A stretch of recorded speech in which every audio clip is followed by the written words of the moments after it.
Did you know that some words change when we make them plural? Let's learn this common spelling rule in under 3 minutes. Mr. Mitchell here, and welcome to Nothing Fancy Literacy. In this lesson, we are learning about spelling rules.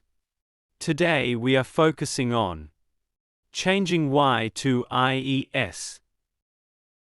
Now this is important. If a word ends with a consonant and Y, we usually change the Y to I before adding ES when making the word plural. Baby becomes babies.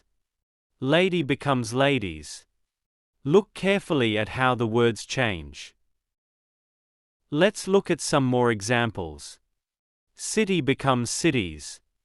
Story becomes stories. Party becomes parties.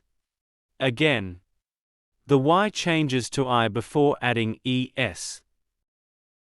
So remember, if a word ends with a consonant and Y, we usually change the Y to IES when making the word plural.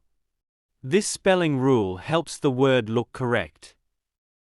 Now it's your turn. Change each word to make it plural. Baby. Story. Party. Pause the video here. And then we'll check the answers together. Let's check the answers together. Baby becomes babies. Story becomes stories. Party becomes parties. If you got those correct, well done. Next, watch our lesson on adding S and ES. Like and subscribe to help other English learners discover our lessons. And keep learning with Nothing Fancy Literacy. I'll see you in the next video.